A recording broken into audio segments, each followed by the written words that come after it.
Shalom,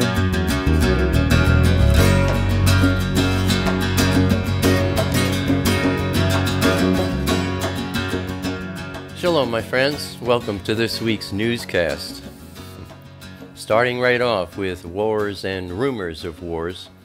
On Thursday, February 4th, Jordanian warplanes bombed Islamic State targets in Syria after the Islamic State's brutal killing of a captured Jordanian pilot. The Jordanian military's unusual public announcement of the airstrikes started with these words: "This is the beginning. You will know who the Jordanians are." The airstrikes killed 55 ISIS militants, including a senior commander known as the Prince of Nineveh. In the West Bank, 3 Palestinian security officers were injured in armed clashes in an attempt to arrest a number of fugitive gunmen. On Friday, February 5th, government attacks on the town of Douma, east of Damascus, killed at least 12 and wounded at least 100.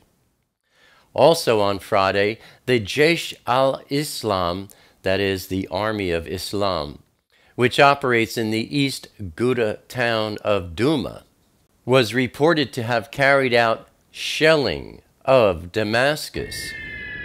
Then on Saturday, February 6th, Egyptian military airstrikes killed 27 ISIS militants in northern Sinai, in one of the biggest security operations in the region in months. Apache helicopters targeted militants from the Sinai province, a group which pledges allegiance to the Islamic State. Turning to ISIS, ISIS is not only plotting major attacks against the U.S. and Israel, as well as other Arab allies in the Middle East, but has now targeted Jordan. Declarations of outrage swept the Middle East on Wednesday, February 4th, as the spectacle of an Arab pilot being burned alive in a cage triggered harsh reactions. Jordan executed 2 al-Qaeda prisoners in response to the ISIS killing of pilot Moath al-Kasabeh, which occurred on January 3rd. Sajida al-Rashawi, that is the Iraqi would-be suicide bomber whose release ISIS had previously requested, and Ziad Karbuli, a former top aide to the deceased leader of al-Qaeda in Iraq, that is Abu Musab al-Zarqawi. Then also, if you see this video on YouTube, don't watch it. Turning to Gaza, on Wednesday, Prime Minister Netanyahu visited Israel's northern border to view the IDF preparations against the new terror front which Iran is seeking to establish in the Golan Heights. In addition to the terror fronts they've already established in South Lebanon and in Gaza, Hamas and allied terrorist organizations in Gaza have been expending their time and energy with intensive efforts to rebuild their capabilities, which sustained significant damage during last summer's Gaza war. Their aim is to recover the military infrastructure that was damaged and return it to full capabilities and to expand it. And to that end, Hamas has allocated the necessary funds, personnel, and equipment. Mohammed Dahlan, that's Mahmoud Abbas's main political rival, has been working together with Hamas to funnel funds from the United Arab Emirates to Palestinians in Gaza. The UAE has been transferring large sums of money to Dahlan, who has been passing it on to the National Islamic Committee for Social Solidarity to distribute to the needy, in part to boost his own standing in Gaza. Abbas and Dahlan have been waging war against each other for the past 4 years. And in the past few weeks, the streets of Gaza have become scenes of violent clashes between supporters of Abbas and supporters of Dahlan, much to the delight of Hamas. This idea of establishing an independent Palestinian state is a joke, my friends. The last thing anyone wants is another Syria or Libya or Yemen in the Middle East. Instead of working to help each other out, and instead of working together to rebuild Gaza, the Palestinians are busy fighting and threatening each other. Bad guys fighting bad guys. And it is all about money, ego, and power. Iran seeks to unseat the United States in the region, targeting Lebanon and Syria with proxies like Hezbollah or directly with its expeditionary guard forces. It reaches for nuclear weapons in the interest of intimidating the U.S., Israel, and everyone else. And in addition, the regime in Tehran subverts its neighbors, seeking to impose Shiite supremacy from Beirut all the way to Baghdad.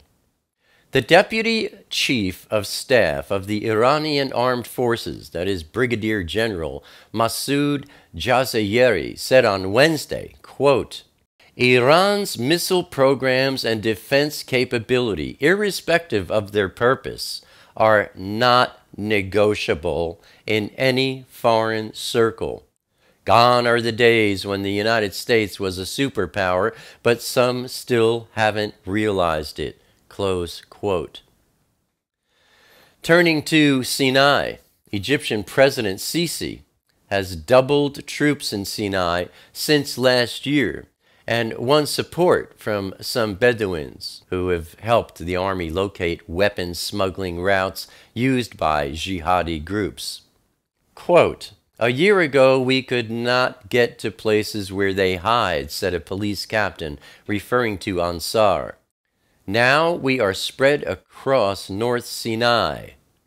Close quote. According to one militant, quote, "There are far fewer weapons because tunnels from Gaza have been destroyed." Close quote. Support for ISIS through funding and provision of weapons and personnel gives Egypt's campaign in Sinai great importance. The success of the Sisi government in providing an effective response to the offensive by Ansar Bayt al-Maqdis will affect the ability of other countries to contend with Salafist jihadi elements and will also serve to hinder the impression of an unstoppable, threatening force, which is being created by ISIS conquests. Further, Egypt's campaign in Sinai has tremendous significance for Israel, since Ansar Bayt al-Maqdis has carried out attacks against Israel in the past and has declared that it will continue to operate directly against Israel.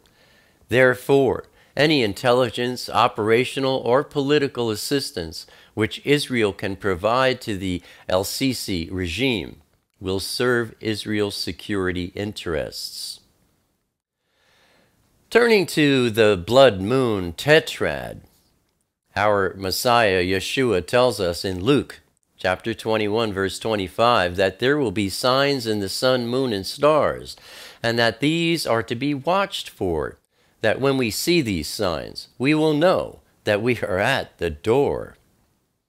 Now, on April 15th last year, we saw the first of the 4 blood moons, a blood moon tetrad, which is a rare and historical event.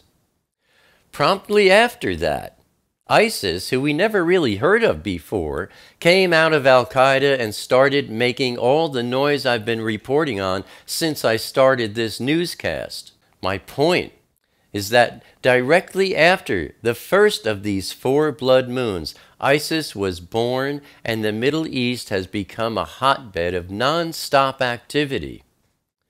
The significance of this blood moon tetrad is further emphasized by the fact that 2015 is a Shmittah year, which closes out a Shmittah cycle.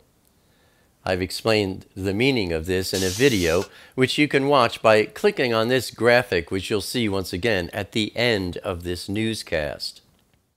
Now, next month, on March 20th, aside from the third blood moon happening in April, and I'll get to that when I do the newscast near that date, but next month on March 20th, there's going to be a total solar eclipse, and it will be seen from Israel, which gives it serious importance. In the book of Joel, chapter 2, verse 31, we see, "The sun is turned to darkness, and the moon into blood, before the coming of the great and awesome day of Yahweh." This verse is also seen in Acts chapter 2, verse 20, where Luke reminds his readers of Joel's prophecy.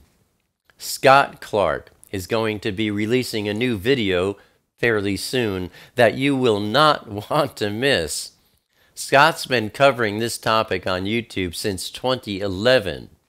You can see his work at youtube.com/eternalrhythmflow, or you can go to his website, erfministries.com. As some of you may know, Scott lives in San Francisco. I'm in New Jersey. We're the best of friends. We talk on the phone every day. And many of you continue to ask, where is Scott? And well, trust me, Scotty's been working on an epic video production for you. I've seen many of the charts he's been working on in the interest of explaining and clarifying not only the blood moons and the eclipses, but all of the complexities of the Shemitah cycles and the climactic judgments that happen in the Shemitah years. You won't want to miss this one, and as soon as his video is published, I'll be letting you know. That's our newscast for this week. Abba willing, I'll see you here next week. Until then, shalom, my friends.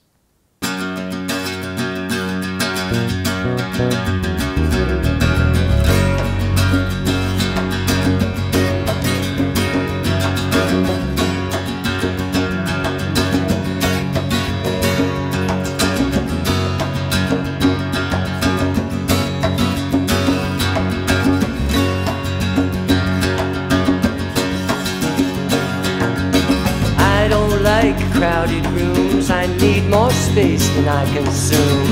Enough is time alone with you, underneath a naked moon, sharing confidential moods and making chatter.